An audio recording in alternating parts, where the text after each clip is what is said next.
Il y a des maisons qui semblent vides, même lorsqu'elles sont pleines de monde. Des lieux où le temps passe, mais où l'on ne vit pas. Et cela fait mal. Parce qu'un foyer ne devrait pas être seulement des murs et des meubles. Il devrait être un refuge, un endroit qui t'accueille après une journée difficile et qui te serre dans ses bras sans rien dire. Et il y a des personnes qui savent comment y parvenir. Les personnes âgées, avec leur expérience, leur routine et leurs petits rituels, ont gardé pendant des années des astuces simples qui transforment n'importe quelle maison en un lieu avec une âme. Aujourd'hui, je veux te partager 9 de ces astuces, pour que toi aussi tu puisses redonner vie, chaleur et tranquillité à ton foyer. Ce sont des gestes simples, mais pleins de sens, qui de plus se savourent en les faisant. Premièrement, aère ta maison tôt, même s'il fait froid. Il y a des gestes qui paraissent insignifiants, mais qui cachent une sagesse ancienne. Aérer la maison au réveil en fait partie. Les personnes âgées, sans connaître le feng shui ni les études sur la qualité de l'air, savaient déjà qu'ouvrir les fenêtres tôt est bien plus qu'une habitude de nettoyage. C'est un acte de respect envers le lieu où l'on vit. En ouvrant une fenêtre, même s'il fait froid dehors, non seulement tu laisses sortir l'air stagnant de la nuit, mais tu permets aussi à la maison de respirer. Et une maison qui respire est une maison qui reste vivante. L'air qui reste enfermé pendant des heures garde les odeurs, l'humidité, les pensées lourdes et même les tensions de ceux qui y habitent. Quand on n'aère pas, la maison devient dense, lourde, et sans savoir pourquoi, les gens se sentent irrités, anxieux ou fatigués sans raison apparente. Les personnes âgées ouvraient les fenêtres tôt parce qu'elles pressentaient que les premières heures du jour apportent un air différent, plus propre, plus léger. Ce n'est pas pareil d'ouvrir la fenêtre à 9 h du matin ou à 3 h de l'après-midi. La lumière et le vent du matin chargent la maison d'une énergie nouvelle, comme s'il lavait l'atmosphère sans besoin de balai ni de chiffon. Beaucoup d'entre eux profitaient de ce moment pour remercier en silence, regarder le ciel même s'il était nuageux, et laisser entrer le chant des oiseaux ou le bruit de la rue. Ces 5 minutes, pendant que la maison s'aérait, devenaient un rituel personnel, presque sacré. Ils le faisaient même s'ils avaient de la rhumatismale, même si le courant d'air leur refroidissait les mains. Parce qu'ils savaient que la mauvaise humeur, la lourdeur, les mauvaises nouvelles et les inquiétudes se dissipaient plus vite dans une maison aérée. Et ce n'était pas seulement pour les pièces. Ils aéraient aussi les tiroirs, les armoires, les coins oubliés. Ils sortaient les draps au soleil et laissaient les portes ouvertes pour que le vent circule. C'était leur façon de faire circuler l'énergie, de faire place au neuf et d'éviter que les choses pourrissent de l'intérieur. Aujourd'hui, au milieu de la routine et des écrans, nous oublions cela. Nous préférons l'enfermement, la climatisation, la maison fermée pour que la poussière n'entre pas. Et sans nous en rendre compte, nous nous enfermons aussi nous-mêmes. C'est pourquoi, quand tu aéreras ta maison demain tôt, fais-le consciemment. Pas seulement pour enlever l'odeur d'enfermement. Fais-le comme un cadeau pour ton foyer. Comme quelqu'un qui secoue les pensées anciennes et laisse la place pour que quelque chose de bon entre. Respire ce premier air frais. Sens comment l'atmosphère change. Tu remarqueras même que le son de ta maison est différent quand le vent est passé. Parce que comme disaient les grands-parents, une maison fermée est une maison triste. Et tu n'es pas né pour vivre dans une maison triste. Deuxièmement, est toujours une plante à l'entrée. Il y a quelque chose de profondément humain dans la relation entre les personnes et les plantes. Depuis toujours, ceux qui ont habité avant nous comprenaient qu'un espace avec du vert est un espace qui respire. Les personnes âgées le savaient sans besoin d'explications scientifiques ni de mode décorative. C'est pourquoi, si tu observes attentivement les vieilles maisons, celles des grands-parents ou des quartiers calmes, il y a presque toujours une plante à l'entrée. Parfois un grand pot, d'autres fois une simple plante en conserve, mais elle est toujours là, comme un sentinelle silencieuse. Peu importe sa taille ni son espèce. Ça peut être une humble liane, une fougère, une succulente, un pot avec des fleurs ou une plante à feuilles épaisses. L'important est qu'elle soit vivante, ou au moins qu'elle en ait l'air. Pourquoi ? Parce qu'une plante à l'entrée remplit plusieurs fonctions qui vont bien au-delà de l'esthétique. Pour ceux qui savent regarder, une plante à cet endroit est un symbole de protection. Elle agit comme une gardienne naturelle. C'est la première qui reçoit les visites, celle qui filtre les énergies de ceux qui franchissent le seuil, celle qui amortit les mauvaises intentions et attrape la fatigue du jour avant qu'elle n'entre dans la maison. Les grands-parents disaient qu'une plante bien soignée à l'entrée tenait loin la tristesse et la colère. Que si cette plante se fanait sans raison, il y avait quelque chose de lourd qui rôdait dans l'atmosphère, et qu'il était temps d'aérer, nettoyer et prier. Pour eux, les feuilles vertes ne décoraient pas seulement, mais montraient l'état émotionnel du foyer. Une plante flétrie avertissait. Une plante florissante confirmait que la maison allait bien. De plus, avoir une plante à l'entrée a un effet direct sur celui qui y vit. Quand tu arrives chez toi et que la première chose que tu vois est un être vivant qui a grandi parce que tu en prends soin, cela éveille un sentiment d'appartenance et de gratitude. C'est un rappel visuel qu'il y a de la vie au-delà des écrans, des comptes, des inquiétudes. C'est un geste simple qui change la relation avec l'espace où tu habites. Les personnes âgées savaient aussi qu'il ne faut pas une fortune pour cela. Certains ramassaient des boutures de plantes qu'ils trouvaient dans la rue ou échangeaient de petits rejetons avec des voisins. D'autres gardaient une plante artificielle, mais la maintenaient propre, sans poussière, comme si elle était vraie. Parce que plus que l'espèce ou la valeur de la plante, l'important est l'intention. Cette plante à l'entrée est comme un accueil constant, un message silencieux qui dit « Ici il y a de la vie, ici on prend soin des petites choses ». Et ce n'est pas seulement un acte pour soi. Celui qui arrive dans une maison avec une plante à l'entrée sent inconsciemment que c'est un lieu habité avec amour. Que quelqu'un a pris le temps de mettre et de soigner un détail qui n'est pas indispensable, mais qui est important. Cela change l'impression du visiteur, et aussi celle du propriétaire de la maison. Les plantes enseignent aussi la patience. Elles obligent à observer, à attendre, à ne pas contrôler. Elles ont leur rythme, leur bonjour et leurs feuilles tombées. Prendre soin d'une plante à l'entrée, c'est accepter que tout ne peut pas être forcé et que la vie se maintient par la constance, non par la précipitation. Aujourd'hui, à une époque où l'on parle beaucoup d'énergie et d'harmonie, mais où l'on pratique peu, ce geste conserve toute sa valeur intacte. Si tu n'as pas de plante à l'entrée, cherche-en une. Elle n'a pas besoin d'être chère ni exotique. Ça peut être un poteau, un lierre, un cactus ou une simple plante de basilic. Place-la là, arrose-la, nettoie-lui les feuilles, parle-lui si tu veux. Tu verras comment peu à peu change la sensation que dégage ta maison. Parce que comme disaient les anciens, une maison sans plante à l'entrée est une maison sans cœur. Et chaque personne mérite de vivre dans un lieu avec un cœur. Troisièmement, place un désodorisant naturel dans les coins où presque personne ne va. Il y a une magie silencieuse dans les odeurs. Une capacité à caresser la mémoire, à calmer ou à perturber sans que l'on s'en rende vraiment compte. Et cela, les personnes âgées le savaient mieux que quiconque.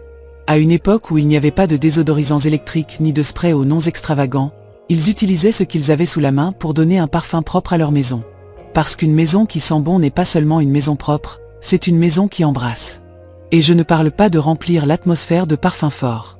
Les personnes âgées savaient que le secret était dans les coins cachés, dans ces espaces où personne ne fait attention, mais où le parfum demeure, se cache et réapparaît au moment le moins attendu. Placer un petit sachet de lavande dans un tiroir n'est pas pour que celui qui l'ouvre le sente directement, mais pour que, en bougeant les vêtements ou en cherchant quelque chose, ce parfum doux se libère et te transporte immédiatement vers un autre temps, une autre sensation. C'est une caresse invisible qui transforme un acte quotidien en un instant de bien-être. Beaucoup conservaient des pelures d'orange ou de mandarine séchées dans des petits sacs en tissu, placés discrètement dans la salle de bain, au fond d'une armoire ou derrière une porte. Pas parce qu'ils attendaient des visiteurs, mais parce qu'ils savaient que les parfums naturels nettoient l'atmosphère d'une manière que les produits commerciaux ne parviennent jamais à faire. Ce mélange subtil d'agrumes, de fleurs et d'herbes crée une atmosphère qui calme les nerfs, soulage la tension et renouvelle la maison sans bruit. D'autres plaçaient un coton imbibé de quelques gouttes d'essence de vanille, d'eucalyptus ou de cannelle derrière un rideau ou sous le lit. Personne ne le voyait, mais tout le monde le percevait. Ces parfums restent suspendus dans l'air, et même si tu ne les remarques pas consciemment, ton corps les reconnaît et y répond. La respiration devient plus profonde, les muscles se détendent un peu, et cette sensation indéfinissable que « quelque chose va bien » s'installe dans l'atmosphère. C'était une façon de prendre soin du foyer avec affection, de faire attention aux petites choses. Et bien que cela semble insignifiant, cette habitude empêchait que l'atmosphère paraisse morte, froide, sans âme. Parce qu'une maison ne se vit pas seulement avec des meubles et des objets. Elle se vit avec des sensations. Et le parfum est l'une des plus puissantes. Les personnes âgées savaient aussi quel parfum choisir selon l'endroit. Lavande ou jasmin pour les tiroirs du linge de maison. Romarin ou menthe pour le garde-manger. Pelure de citron ou clou de girofle pour la salle de bain. Laurier pour éloigner les mauvaises énergies du couloir. Il n'y avait pas de superstition, mais de l'intuition et de l'expérience. Ils savaient que les parfums accompagnent les états d'âme et qu'une maison qui sent bon a moins de disputes, moins de fatigue accumulée et moins de tristesse. Aujourd'hui, au milieu des fragrances artificielles qui saturent plus qu'elles n'apaisent, revenir à ces petits gestes est un acte de résistance.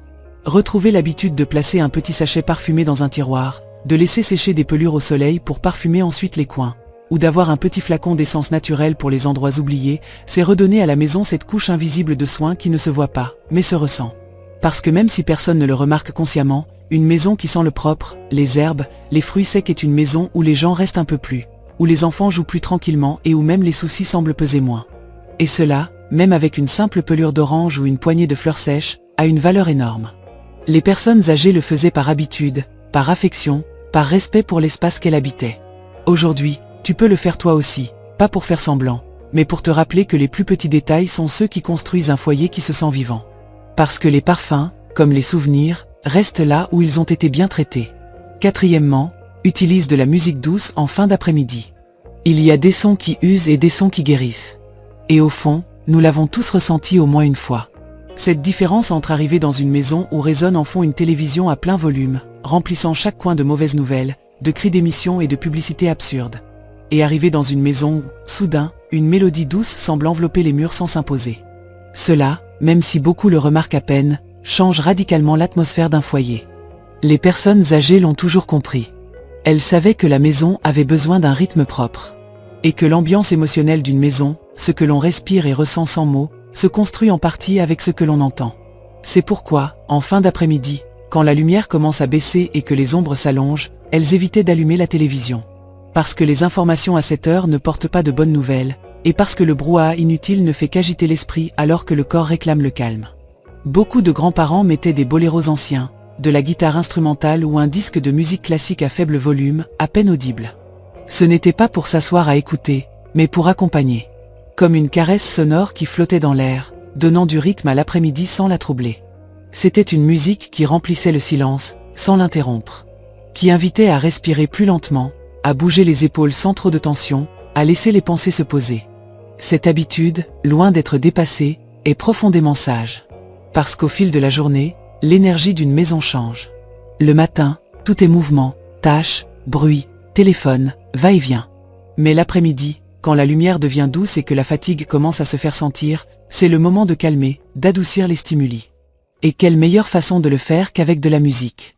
Ce qui est curieux, c'est qu'il ne fallait pas un grand système sonore. Un vieux poste de radio, un tourne-disque ou, plus tard, un magnétophone cassette suffisait. Le volume toujours bas, comme s'il ne voulait pas déranger. Et les morceaux étaient choisis avec intention. Des boléros aux voix douces, des valses qui semblaient flotter, une guitare espagnole en fond d'une conversation calme. Ce n'était pas de la musique pour animer une fête ni pour danser énergiquement, c'était de la musique pour rester, pour laisser passer l'après-midi avec dignité et calme. Les personnes âgées savaient, même si elles ne le disaient pas à haute voix, que cette musique basse aidait à apaiser les esprits, à dissoudre les colères et à rendre les soucis plus supportables. C'était une façon de baisser le rythme du jour sans que personne ne s'en rende compte.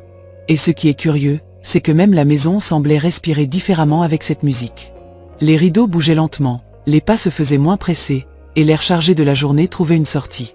Aujourd'hui, au milieu des notifications constantes, des bruits de portables, des vidéos et des écrans qui rivalisent pour notre attention, retrouver cette habitude est presque un acte d'amour-propre. Mettre de la musique douce en fin d'après-midi n'est pas démodé, c'est thérapeutique. Tu peux choisir des boléros, de la musique instrumentale, des chansons qui ne te demandent rien, qui sont simplement là comme une compagnie silencieuse. Fais l'essai un après-midi quelconque. Éteins la télévision, mets ton téléphone en silencieux et lance une liste de morceaux tranquilles, de ceux qui semblent t'étreindre sans toucher. Tu verras comment l'atmosphère de ta maison change. Comment la lumière devient plus douce, comment tes pensées se relâchent, et comment même l'air semble avoir un autre poids. Parce que, comme le savaient les anciens, une maison qui sonne bien se sent bien. Et parfois, il suffit d'une mélodie douce pour guérir une journée difficile, sans que personne ne le remarque. Parce que la musique, comme les parfums et la lumière, n'a pas besoin de permission pour toucher l'âme. Juste de l'espace. Et les personnes âgées, avec leur sagesse discrète, ont toujours su leur en donner. Cinquièmement, garde une belle vaisselle rien que pour toi. Il y a une idée fausse que beaucoup traînent sans s'en rendre compte, que ce qui est joli, spécial, ce qui nous fait du bien, doit être réservé aux occasions importantes. Pour quand il y a des invités, un anniversaire, Noël, un anniversaire de mariage. Et en attendant, les jours ordinaires se servent dans des assiettes ébréchées, des tasses vieilles, ce qui est à portée de main. Comme si on ne méritait pas de profiter du meilleur chez soi dans la vie quotidienne. Les personnes âgées, celles qui ont appris à apprécier les choses parce qu'elles les ont obtenues avec effort, pensent autrement. Elles savent que ce qui est vraiment important n'est pas l'occasion, mais le moment. C'est pourquoi elles conservaient toujours une belle vaisselle, une assiette en faïence peinte à la main, une tasse héritée de la grand-mère, une petite cuillère spéciale non pas pour attendre des invités, mais pour se l'offrir à soi-même quand on voulait. Parfois pour prendre le café de l'après-midi, d'autres fois pour servir un simple morceau de pain avec du beurre sur cette assiette qui brillait différemment. Et ce n'était pas par luxe, c'était par respect. Pour se rappeler que l'on mérite aussi de recevoir de la beauté sans dépendre de personne. Beaucoup disaient que n'utiliser la belle vaisselle que lorsqu'il y avait du monde chez soi était une façon silencieuse de se dire que la solitude ou le quotidien ne méritaient pas autant. Et cela, avec le temps, pèse. Parce que sans s'en rendre compte, on s'habitue à penser que le beau est pour les autres et le simple pour soi. Et les personnes âgées, avec cette sagesse discrète que donnent les années, ont compris que la vie est faite surtout de jours ordinaires. Et que si tu ne te permets pas de profiter des détails ces jours-là, alors la vie passe en attente de dates spéciales qui parfois ne viennent jamais. L'acte de sortir une belle assiette rien que pour toi change des choses invisibles. S'asseoir à ta table et voir le café servi dans ta tasse préférée a un effet émotionnel, même subtil. La nourriture semble plus savoureuse, le moment devient plus digne, et tu te rappelles que tu mérites d'être bien, même dans la simplicité. Parce qu'il ne s'agit pas du prix de cette vaisselle ou de son ancienneté, mais de l'intention qui est derrière le fait de la choisir pour toi. Les personnes âgées savaient aussi que cette belle vaisselle portait avec elle des histoires. Que chaque fois que tu utilisais cette tasse qui appartenait à ta mère ou cette assiette que t'a offerte une tante, tu ne te nourrissais pas seulement, mais tu retrouvais une partie de ton histoire. Et même les objets neufs, quand on les utilise avec affection, commencent à se remplir de souvenirs. C'est pourquoi ils les conservaient, non comme des reliques, mais comme des compagnons. Il était courant que les grands-mères aient une carafe en verre taillé qui ne sortait que pour leur thé de l'après-midi. Ou qu'un grand-père utilise le même couteau à manche en bois pour couper son pain quotidien. Et pas par superstition, mais parce qu'il savait que la valeur des choses est dans ce qu'elles signifient pour soi, pas dans leur prix. Aujourd'hui, au milieu de la rapidité et du désordre, revenir à cette habitude est une façon de t'honorer. De te rappeler que tu n'as pas besoin d'attendre des invités ni des fêtes pour profiter du meilleur que tu as chez toi. Que chaque matin où tu te sers un café, ou chaque déjeuner que tu prends seul, peut être un petit acte de célébration. Que dresser une jolie table même si personne ne la voit, c'est aussi une façon de remercier d'avoir un foyer et de la nourriture. Parce que, comme disaient les anciens, si tu ne te fais pas plaisir, qui le fera? Et eux, qui ont connu la rareté, les absences et les silences, ont appris que le vrai luxe est de transformer un moment ordinaire en quelque chose qui te fait du bien. Et qu'il n'y a pas de moment plus sacré que celui où tu te sers le meilleur sans attendre la permission de personne. Sixièmement, allume une bougie en fin de journée. Il y a des gestes qui, bien que simples, renferment des siècles de sagesse humaine. Allume une bougie en fin de journée. Pas parce que quelqu'un l'impose, pas par superstition, pas parce que c'est un rituel appris dans des livres ésotériques, mais parce qu'allumer une bougie chez toi, quand le soir tombe et que la journée commence à se refroidir, est un de ces actes minimes qui changent des choses invisibles. Les personnes âgées le faisaient sans étiquette. Dans les villages, dans les vieilles maisons, dans les cuisines en terre cuite, quand il n'y avait plus besoin de sortir, et que la journée avait donné tout ce qu'elle pouvait donner, quelqu'un allumait une bougie. Pas pour prier, pas pour demander quoi que ce soit, mais pour marquer ce moment où le tumulte s'arrête, où la maison se calme, et où l'air devient un peu plus lourd de tranquillité. C'est comme si, en allumant cette petite lumière, on disait à la maison, au corps, aux pensées, ça suffit pour aujourd'hui. La lumière d'une bougie n'est semblable à aucune autre. Elle n'est ni froide ni uniforme comme celle d'une ampoule. Elle est tiède, vivante, elle bouge avec chaque courant d'air, elle semble respirer avec la maison. Les personnes âgées savaient que cette flamme vacillante avait le pouvoir d'apaiser les esprits. Qu'après une journée de travail, de soucis, de mauvaises nouvelles et de pensées désordonnées, regarder une bougie allumée, même un moment, aidait à faire baisser tout cela, comme une rivière qui se calme avant de dormir. Et il ne s'agissait pas de monter une grande mise en scène. Parfois, une bougie dans une vieille tasse, sur la table de la cuisine ou près du lit, suffisait. Cette lumière était une manière de rappeler au foyer que les choses importantes ne crient pas, elles brillent doucement. Que la beauté n'a pas besoin d'ostentation, mais de présence. Qu'une petite flamme peut remplir une pièce entière de paix si on lui en laisse l'espace. Pour beaucoup de personnes âgées, allumer une bougie était aussi leur façon d'accompagner les absences. D'honorer les souvenirs sans fanfare, sans grands mots. Parce que quand, dans une maison, les lumières s'éteignent et qu'il ne reste que cette petite flamme, les pensées s'ordonnent, les voix intérieures baissent le ton, et tout ce qui semblait urgent commence à perdre de son importance. Il était courant que les grands-parents disent qu'on dormait mieux avec une bougie allumée. Que la maison restait tranquille, que l'âme n'allait pas se coucher agitée. Et même si aujourd'hui nous ne pouvons pas l'expliquer scientifiquement, il suffit de le faire une seule fois pour s'en rendre compte. Allumer une bougie en fin de journée, c'est comme signer un pacte silencieux avec le calme. Aujourd'hui, nous vivons entourés d'écrans, de lumière froide, de stimulation constante. Tout est immédiat, brillant, exagéré. Retrouver ce geste d'allumer une bougie n'est pas seulement un acte romantique ou nostalgique, c'est un remède réel contre cette fatigue invisible qui s'accumule sans que nous la remarquions. Parce que le corps sait ce dont il a besoin, et cette lumière chaude, ce scintillement tranquille, aide à respirer profondément. Fais-le un soir quelconque. Sans attendre qu'il soit spécial, sans chercher de raison. Allume une bougie quand tu sens que la journée a été suffisante. Assieds-toi près d'elle, laisse la maison se remplir de cette lumière douce et respire. Tu verras comment, sans bruit, les choses se remettent en place. Comment la fatigue devient moins rude et l'esprit commence à ralentir. Les personnes âgées savaient que ces petits rituels domestiques sont ce qui soutient une personne, une famille, une maison. Ce ne sont pas les grandes fêtes, ni les achats, ni les photos. C'est cette flamme tremblante dans la nuit qui rappelle que, quoi qu'il arrive, le foyer reste un refuge. Et toi, tu mérites ce refuge. Tu mérites que ta maison ait cet instant où tout ralentit, où l'urgence s'arrête, et où une simple bougie redonne dignité et paix au jour qui s'en va. Parce qu'au final, le calme ne s'achète pas. Il s'allume. Septièmement, laisse une phrase écrite sur un papier quelque part dans la maison. Il y a des façons de prendre soin d'une maison qui ne se voient pas au premier coup d'œil. Des façons silencieuses, humbles, qui n'apparaissent pas dans les magazines de décoration ni ne sont publiées sur les réseaux sociaux, mais qui construisent des foyers où l'on respire quelque chose de différent. Les personnes âgées le savaient bien. Et une de leurs habitudes, aussi simple que puissante, était de laisser des phrases écrites sur de petits papiers cachés dans la maison. De petits messages qui ne cherchaient pas la reconnaissance, mais l'accompagnement. Ce n'étaient pas des phrases grandiloquentes ni des citations de livres célèbres. Parfois c'était juste 2 mots. Aujourd'hui tu peux, respire profondément, tu es plus fort que tu ne le crois. Ou des proverbes anciens, ceux que les grands-parents répétaient sans savoir d'où ils venaient mais qui restaient pour toujours. Des phrases qu'on trouvait en ouvrant un tiroir, en cherchant quelque chose dans le garde-manger ou en nettoyant derrière un cadre photo. Et en les lisant, même en silence, quelque chose se passait à l'intérieur. Les personnes âgées savaient que le quotidien use. Que tout le monde n'a pas quelqu'un pour lui dire des choses gentilles à l'oreille, et que parfois on oublie soi-même de se rappeler combien on est précieux.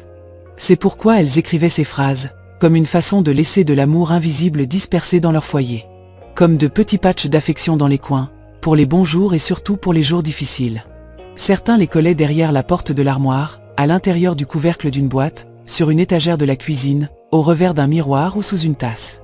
Et pas parce qu'ils espéraient que quelqu'un les trouve bientôt, mais parce qu'ils savaient que le moment juste viendrait.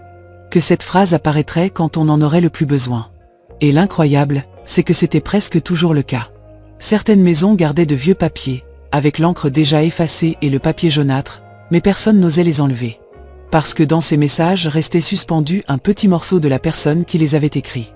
Un rappel que quelqu'un avait pensé à laisser une graine d'encouragement pour l'avenir. Comme si ces messages flottaient dans l'air, soutenant la maison quand les esprits faiblissaient. Aujourd'hui, quand tout est consommé par l'immédiateté, retrouver cette habitude est un acte de soin profond. T'écrire une phrase, sans rien attendre de personne, et la cacher dans un coin, c'est te dire à toi-même que tu tiens à comment tu vas te sentir demain, ou la semaine prochaine, ou dans un mois quand tu la trouveras par hasard. Et tu n'as pas besoin de mots parfaits. Il suffit d'écrire ce qui te vient du cœur. Quelque chose qui te rappelle pourquoi il vaut la peine d'être ici, pourquoi continuer, pourquoi prendre soin de ta maison et de toi. Ça peut être un mot hérité, une ligne d'une chanson qui te calme, ou une phrase que personne d'autre ne comprendrait, mais qui pour toi signifie « foyer ». Fais-le. Cherche maintenant un petit bout de papier et écris quelque chose. Garde-le dans un tiroir, derrière un rideau, dans une tasse, dans une boîte à couture ou dans une poche de manteau que tu portes peu. Ne le mets pas en vue. Laisse-le être un cadeau pour ton futur fatigué, pour ce jour où tu sentiras que personne ne voit ce que tu portes. Cette phrase sera là. Et même si elle ne guérit pas tout, elle te soutiendra un moment. Parce que comme disaient les anciens, les maisons qui gardent de belles paroles parmi leurs choses sont des maisons qui ne s'éteignent jamais complètement. Et dans un monde qui court sans s'arrêter, laisser un message caché est une manière humble mais puissante de prendre soin de toi. De te dire sans précipitation, me voilà, n'oublie pas qui tu es. 8e, n'oublie pas les textiles. Le foyer n'est pas seulement ce qui se voit au premier regard, mais aussi ce que l'on sent à chaque pas, à chaque contact, à chaque instant où le corps réclame du repos. Les personnes âgées le comprenaient par l'expérience et la sensibilité que donne le temps. C'est pourquoi elles ne négligeaient jamais les textiles chez elles, car elles savaient que ces éléments simples, une couverture soigneusement pliée sur le canapé, un coussin moelleux qui invite à s'allonger, un tapis doux dans la chambre ne sont pas seulement de la décoration, mais des signes profonds de soin et de bien-être. Une couverture bien pliée ne sert pas seulement à se couvrir du froid. C'est une invitation silencieuse à la pause, au recueillement. C'est l'étreinte tangible qui attend sur le canapé après une longue journée, un geste qui dit « Ici tu peux t'arrêter, ici tu es en sécurité ». Les personnes âgées gardaient toujours ces couvertures à portée de main, propres, rangées, car elles savaient que le contact d'un tissu chaud calme, réconforte et réduit même l'anxiété. Il en allait de même pour les coussins. Pas n'importe quel coussin, mais un coussin moelleux, qui en s'appuyant adoucit le dos, qui au toucher est doux mais ferme, qui s'adapte à ton corps comme un murmure de confort. Dans beaucoup de vieilles maisons, les grands-parents avaient des coussins tricotés à la main, avec des textures et des couleurs qui semblaient raconter des histoires. Ils n'étaient pas seulement utiles, ils faisaient partie de l'âme de la maison. Parce qu'un coussin moelleux parle d'un espace où le repos est important, où le corps compte. Les tapis, bien que parfois oubliés, étaient des pièces fondamentales. Pas seulement pour ne pas avoir froid en marchant, mais parce que leur texture crée une limite douce entre le sol dur et le corps fatigué. Un tapis doux, placé au bon endroit, transforme une chambre froide en refuge accueillant. Les personnes âgées choisissaient leur tapis avec soin, parfois hérités, parfois achetés avec effort, sachant que leur présence faisait que la maison se sentait complète, chaude et sûre. Et ce n'est pas tout.